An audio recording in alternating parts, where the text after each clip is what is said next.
All right, welcome to TV Team. My name is Cam. And this is Liam. Yep. And today we're going to be talking about the movie Green Book. So we went and saw it a few days ago. It's one of the new release movies, and I thought it was pretty good. What do you think? Great film. I love it a lot. I think it's one of those very rare films that come out these days that have important themes behind the storyline and the characters in the film itself. So I loved it a lot. Yeah. Yeah, it's a lot of it is about racism. There's a lot of racism. Yeah. Things that happen. Kind of how the black communities were treated during the 1960s in America. Yeah, it's pretty sad, and I'm surprised that Australia and the world as a community have evolved from there. It's only like 50, 60 years ago, but even now it's so much better. By a long way. Today's standards. I think, don't quote me on this, but I think, I'm not quite sure exactly what year the film was set in. It was 1960s. 1962. 1962. I think maybe as soon as the 1970s or 80s came along, I'm not too sure. That's when things for the black communities in America got kind of like more equal rights, and things started to become better for them, and they were accepted, and they weren't discriminated against, or I guess forced into a separate side or their own areas in America. It was all blended into one. I think is when equality kind of came along. So I thought that was interesting. Yeah. There's a lot of movies about racism. One that comes to mind is Selma, which is about Martin Luther King, and his whole story about how he fought against racism. There's another one which is Django Unchained, which is very different, highly racist. Yeah. Extremely racist. I remember that. That's a good action movie if you want to watch a good action movie. But that is very hard to watch in some areas. Green Book is more easier to watch. I think that you could bring like a 12-year-old, 13-year-old to this movie and they'd still get what it's about. But it has good action, but that's not the center of it. So if you're worried about your kid being exposed to lots and lots of violence, then it's not that good. It's enough to get to you, but not enough for something that would influence a kid. I think what the issue is these days is that when films come out, they kind of have this preconception that it's going to be very violent. I mean, unless it's a clear rating, it's not going to be a very violent or dark film. But most films these days have a lot of violence in it, and a lot of when it comes to action films. And this film isn't really an action film either. It's more of like one of those movies that really only has a clear positive message. When you watch the movie, you're not expecting that much, I guess, chaos in a sense. Although you see this clear discrimination, and then kind of the white privilege in America, you don't quite see a lot of physical conflict. It was more of like it's how they look at each other. Racial conflict, I guess prejudice as well. And I think I love the Tony Vallelonga and Don Shirley. Yeah, their characters. John Shirley. Yeah. I think to have to pick actors for those parts would have been difficult, and they picked the right two people because they do phenomenal performances for their characters. And I think this movie kind of reminds me a bit about... Have you seen The Intern? You've seen The Intern? I remember you were talking about this the other day. I haven't. You haven't seen The Intern? But I know... Well, I'm sure someone has seen The Intern. But the reason why I see a clear similarity between Green Book and a movie such as The Intern is the themes are very different. The characters are very different. But what is similar is that it's more of like everyday problems during that time period, wherever the movie's set. Green Book is 1960s. The Intern is set in, I don't know. Nowadays. Yeah, nowadays, modern time. And it's just everyday issues that a certain character or a certain person would deal with in that moment, and how they go about adjusting to that in their lives. I think that's what's really interesting. For with Green Book, I think the biggest elements of the film itself that really intrigued me and it piqued my interest was the themes in the movie. The themes of friendship, the friendship between Tony and Don Shirley. Don Shirley. Yeah, the friendship between them two. Don's constant, I guess, feeling of loneliness, no matter how successful he gets. And in the movie, he discusses that he had to give up his marriage to pursue his career as a musician. He couldn't be a professional pianist while being a husband as well. So he had sacrifice, loneliness, searching for one's identity. And if you were to pick a plot type for this film, I think searching for one's identity or going on a journey, they're the kind of plot types for the movie, because for Tony, his identity is already created. He is from the Bronx of New York. He grew up there, and his identity is associated with his family and his friends and the people he spends time with, the people he works with. Yeah.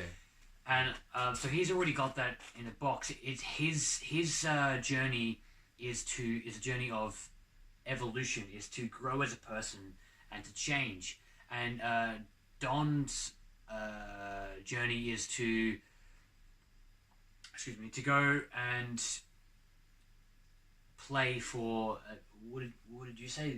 Go to the south of America, and play for the most racist parts down there, to I guess show everyone what he is capable of. And I think although both Tony and Don have different motives going along, in the same car together, having to deal with each other's crap, and help each other out, they are both essentially going along the same path. They have no choice.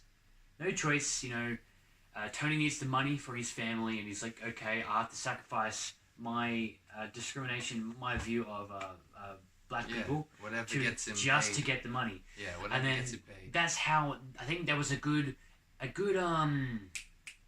kind of linchpin into that, how he was able to really get to know and become good friends with Don. Because if there was no money involved, he would have no motive to be able to be the chauffeur, to be the bodyguard for Don. And I feel like that's how Don kept a hold of Tony with the money, because of saying, I'll pay you more, I want you to be my regional regional bodyguard, driver and manager as well. Yeah, towards the end. Something like that. But as soon as Tony kind of opened his eyes and realized that, oh my gosh, Don is not as insignificant as I thought he was. Yeah. He's actually a real life human being, just like I am. It's not just the color we can of his relate skin. to do different things. We can relate. As I've mentioned, it's about two people who are very different, have different views of life, very different in their personalities. Don is polite, he's well educated, it's easy to say he's sophisticated, he's smart, he's calm, and he's always in control of himself. Yeah. You know what I mean? And Tony's quite the opposite. He's aggressive. He can he lash wants. out. Yeah. But then again, that's just him being himself. He wants to be himself, and no one can change him. And although that's good, in a certain respect, he still wants to be himself. But he needs to be able to learn rather than, I guess, change. He needs to be able to learn different things, and that's the beauty of the film itself. But no, I enjoyed it. I thought it was a really good movie. For those who are wondering what the story is, it's about Don Shirley. He's a doctor. He's been raised pretty well, and he's gone to university, and he's really, really good at the piano. So he wants to go to the south of America to perform in the most racist parts of America, where people are treated so badly. They have to go to different toilets. They have to stand outside when all the white people are inside. Yeah, kind of like just like there's a scene in the movie where Tony joins in with a bunch of black men who are just gambling over I don't know what it was, but they're playing poker or something. I think they were playing marbles or something. And the Tony won money that was Don's. Don gave it to him. He won some money back anyway, even though he gambled it. And it's a very, very important and significant line in the film that Don says, which was, I think he says, "Tony, what are you doing?" And then Don's like, "I'm just gambling." And he's like, "What if you lost?" He's like, "I'm not going to lose." So I guess not only is Tony very confident, but then Don says, "The difference is you had a choice to be out here. They didn't, because Tony's a white man. He's a white man. He has freedom to do a lot more than those black men who are just trying to get, I guess, get money to probably eat or to just live normally. Yeah. As normal of a life as anyone could back then. Yeah. And that brings me to the title of the film as well. Yeah. I think what we found was a wise move was that the director and I guess everyone involved in the film chose to call the film Green Book, and I think that was really important because although they could have called it anything, nothing highlights the general concept of the film more than that title, because that's what a lot of black people had in the 1960s. A little green book that they were given or they found. Like that big? Yeah, probably about A5, A5 size. And it's like a white or yellow pages, but it's just for black people to use. It shows the hotels they're allowed to stay at, the restaurants they're allowed to eat at. They're the main two things that you see in this movie. It's always hotels and restaurants. They're the main two things that I guess anyone needs if they're on the road and traveling. Yeah, and as you go to different places, you see how different areas treat both Don and also Tony. Because some places they're a bit nicer. They're like, "Oh, all right, we'll let you eat here because you guys haven't done anything wrong." And then some other places they go, "Nah, you're not even walking in here because you're black." It's extreme both ways. Extreme racism in the 1960s. And yeah, I can't believe it, because we've gone so far in just 50 years.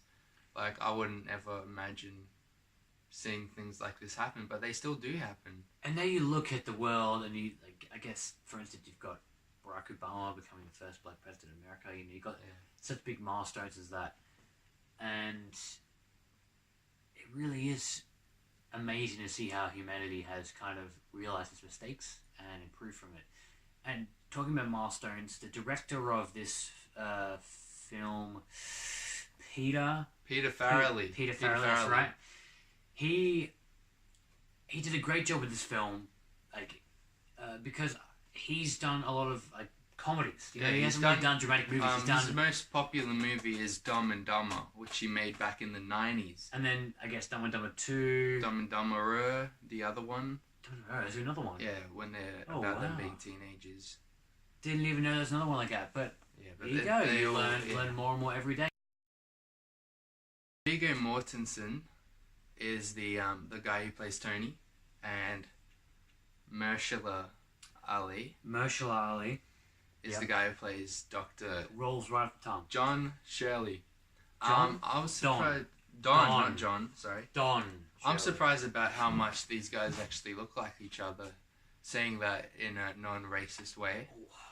Actually complimenting everyone that was involved in this movie, because they actually look so much alike. I mean, I'll put it up on the screen right now.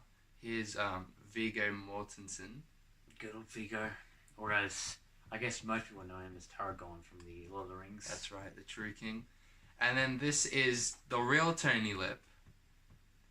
And side by side, oh my goodness, look at him. And then Mahershala Ali, that's him. And then this is the real Don Shirley. And I mean, I hadn't heard of these actors before, except for Vigo playing Aragon. That's the only time Yeah. I'd watched And any movies Mahershala with Ali these guys. was in Moonlight and is in the new film Alita. That's what I've heard Yeah. and seen. But I think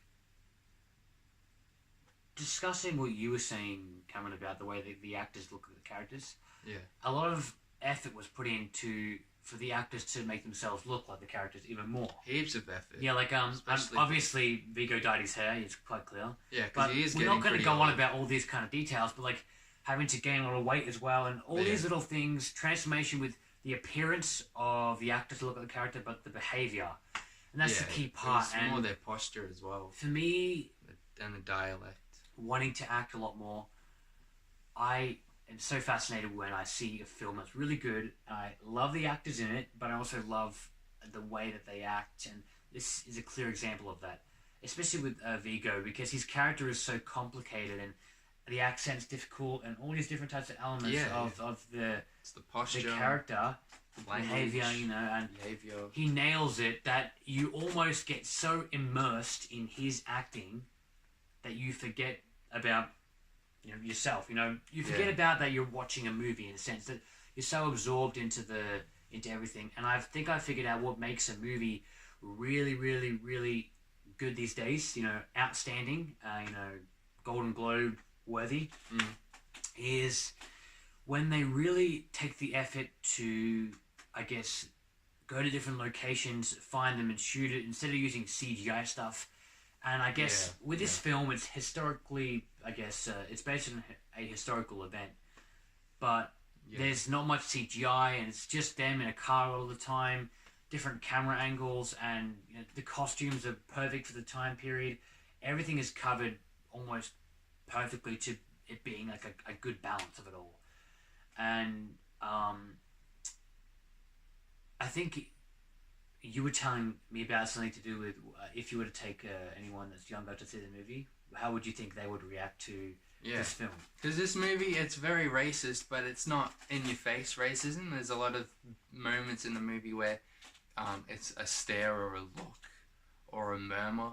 It's not like Django Unchained where it's just violence and violence. Or Fast and Furious, CGI and then cars racing everywhere. But there is a bit of swearing, but not that much. There's a bit of violence, but not that much. It's not really... They're not trying to use those things to make the movie darker or something. It's there because that's what happens in real life. There will be violent moments, but it won't be over-the-top stuff with, like, machine guns and fast cars. Just, like, a few punches here and there. Because that's what happens sometimes. Especially since he needs a bodyguard. It's kind of what you're expecting anyway. When you really understand Tony's character, you are going to expect him to lash out. Punching people, which he does a lot, so you got that to look forward to. It happens a lot, but it doesn't happen that frequently that it's expected. When it happens, you go, oh, and you feel it, because it's not like emotional. It's an emotional motivation to why they're hitting it. Yeah, it's not like a big 15-minute gunfight or anything. It's just one hit, but you feel it building up as you watch it. You're expecting something to happen. When it happens, you go, wow, we saw this coming. And we felt this coming, because it's not just out of the blue, gunfight, knife fight, John Wick style or something. It's you really feel why the person got what they got. You see the reason why, and you see the reason why Tony felt the need to do it as well. Because he lashes out, but you kind of see why he would do such a thing. Because deep down, Tony is a good guy. And he's a good guy to his family. He's a good guy to his closest friends. He's family-oriented man. Yeah, he's a family man. So if you were to bring a 13-year-old, it's a great movie to talk about afterwards. Like we're talking about it now. But just gauging your child or your nephew, niece, whoever. See how they react to it. And teach them a thing about how to treat people properly and all that kind of stuff, and how important family is. There's so many key things, and I wouldn't be surprised if in 10 years time the kids of today in like 5 years time or something, they'll be learning Yeah, about when this they go to movie. school and then high school, even maybe when you study like film in university. Yeah, because there's great acting, which anyone can learn from if you want to be an actor. There's great writing. The whole movie is so well written, well paced as well. There's great directing by Peter Farrelly, and the whole movie just comes together. And I wouldn't be surprised if it's deemed one of the greatest movies of this year. And is analyzed and looked at as a good example of how to make a good movie. Yeah, there's so many movies that come out that are just time wasters. I mean, you've got the Marvel movies, Transformers, Fast and Furious. And a lot of the themes in movies are very dark these days. And although this is quite a heavy movie when it comes to different scenes, when you see certain things, Yeah. I guess in a lot of films there's a lot of action, a lot of violence, a lot of dark moments. But with this movie, although it can seem depressing at times and sad, it's integral to as a part of the storyline to show the truth to the audience, to show the truth of the time, and I suppose it's something that has an underlying positive message at the end of the movie. You just got to wait through the hard times in the movie and the storyline for the characters, and then there'll be a good result or kind of like a typical happy ending in the movie. It essentially is. Yeah, He it's a comes feel-good back to his movie at the family, end. and he's a changed man.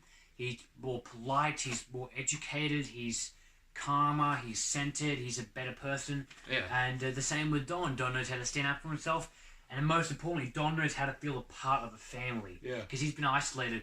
He's very easily, thanks to Tony, because Don put in time to help Tony. Tony reciprocated that. Obviously, thanked him in certain parts in the movie, which kind of made me shed a tear at moments because it was so sad to. No, sorry, not sad. It was so. I was so happy to see that all the effort that Don had put in to try and get Tony to become a better person. Finally, as soon as he says thank you for helping me writing the letters, goes to show that he was listening to Don, and I love that part of the movie. And then when Don comes, at the very end of the movie, Don comes over to Tony's and he's welcome.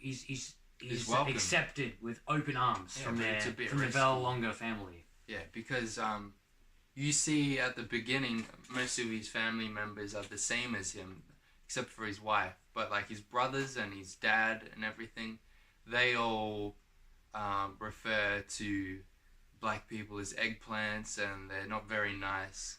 But by the time you see Tony change, and then he's taken away from his family, and then he gets put back in, but now he's a changed man. He's kind of put outside of his comfort zone. You see how he now is able to inspire his own family to become better, and you see that happen slowly throughout the last moments of the film. Definitely, yeah. They all start to accept Don, which is just beautiful. It's beautiful that one man in the family is able to change the rest of them. Even when one of his brothers calls Don a funny name, and Tony's like, "Don't call him that." Doesn't say anything else about Don. Just says, "Don't call him that." The movie was made this year, or last year, and was released this year, but it's set in 1962, and I really felt as if they had been filming off the streets of the 60s, because everything just seems so authentic. I mean, they had the old cars, they had the old bars, the old stars. Can you rhyme anything else? Or are you making a rap mixtape? No. That'll be released shortly. But like it's all there, and there's barely any CGI. I mean, all the budget they had spent on making this as authentic as possible, and absolutely. So what I'm going to put in the description a link to my Instagram page, TV Team, and soon, within a week, I'll be putting a list of movies all set in the 60s that you can watch in order, just to see how things progress through that 10-year period. And if that goes off well and you guys really like that, I might do one for the 70s, 80s, thousands. Yeah, I'll see. be there. We'll see Maybe, what's up. See what happens. Yeah, we'll see what's up. But yeah, this movie's so good. I definitely recommend going to watch it. I mean, you've got great actors, great director. You'll fall in love with the characters, the storyline, the effort that's put into it. Is so clear that they put so much effort into this film, and it doesn't go unnoticed. It definitely doesn't. Yeah, I think any member of your family will love it. Your friends as well, at any age. Even it really is a big family movie, and it's not too. We've already discussed this anyway. It's not very. It's not too dark, not too heavy. Yeah. But also the movie is kind of a bit of a risk as well. All these movies, when it comes to showing the past, controversial, and how racist the humanity has been, because we can't live in denial. It has occurred. Yeah, it has. And we move on from that as people.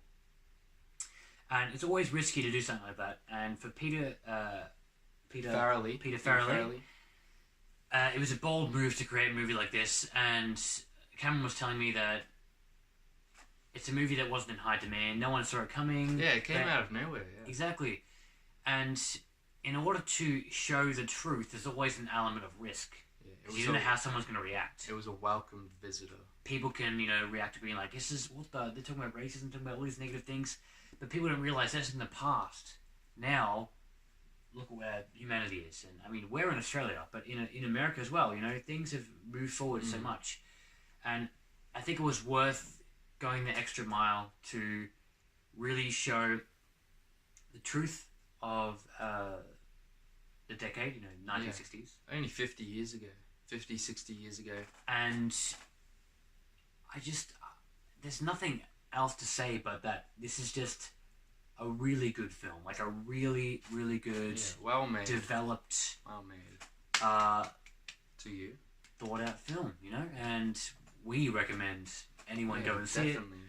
I thought it was a bit sad that cinemas can be so full of people when it comes to the Avengers or things like that, but when it came to this movie, it was only like half the theater.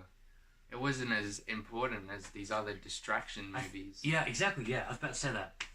Movies these days, a lot of the storylines, and they're all the same storylines. Can be created more as a distraction. It's entertainment, but there's a difference between entertainment that distracts you, and is also fun to watch, but entertainment that actually involves you and gets you thinking. This movie gets you thinking. Yeah. You watch superhero movies, they don't get you thinking, because that does not relate to anyone in real life. No, but these movies, these are real people that have occurred in real life, but even if they weren't, the characters are easily relatable, I mean, you could see a Tony anywhere. Even I sort of think of my dad as a bit of a Tony, with his own pre-made views on people, pre-made views on life that won't change. I guess we all have someone who we think is kind of a bit like a Tony. But someone, when I say a bit like a Tony, the connotation that's associated to his name and his reputation is almost like he's very stern, obstinate, very stubborn, very determined to help his family. Yeah. And he won't let anyone give him any crap. He will stand up for himself, you know what I mean? So, and then Don is kind of more the wiser one. He listens, and then he learns to stand up for himself, and it really is, both of them exchange the good part of themselves and offer that to the other person, if that makes sense. It's a good friendship movie. It is a great movie. It's so good. Green Book is in cinemas now, so make sure you go out and watch it. I'll definitely be buying it sometime down the track and getting my family to watch it, because I think it would be very positive and very good to watch. If your kids can handle movies like The Avengers, and if they can handle movies like anything with a little bit of violence, a little bit of swearing, then they can handle this. It's very mild, extremely mild, but very powerful. I think that's the main part of the movie. It's like a good meal. I mean, we could keep it going on and on and on and on and on about this movie, but it's entirely up to you in the end about what you think about this movie. But from us two, it was so good. 10 out of 10. Definitely. Great movie. Great movie. So yeah, if you can, make sure you go and watch it because I don't see why you wouldn't, because it's really good. But that's about it from us. There's nothing else that we really want to No, that's it, I think. talk about at the moment. If you like our reviews, please give us a thumbs up. That would be awesome, just to see how well we're doing. If you have any comments, just please let me know, either in the comments down there or on Instagram. Whatever you want to do that's easier. Yeah, let us know how we're doing, because we just want to be able to do these reviews, but we also want it to be good for you guys to watch as well. I agree. So yeah, that's about it from us. Awesome. So just to cap it off, I'm Cam. This is Liam. Yeah, I'm Liam. And you will see more of me. Don't worry. I know that's the biggest concern. Yeah. So thanks for joining. Thanks for joining TV Team today. It's been great being able to just share about this movie. It was on our minds for a while after we watched it, and we just had to make a video about it. So we had to. Anyways, that's it from us, and we'll see you guys in the next video.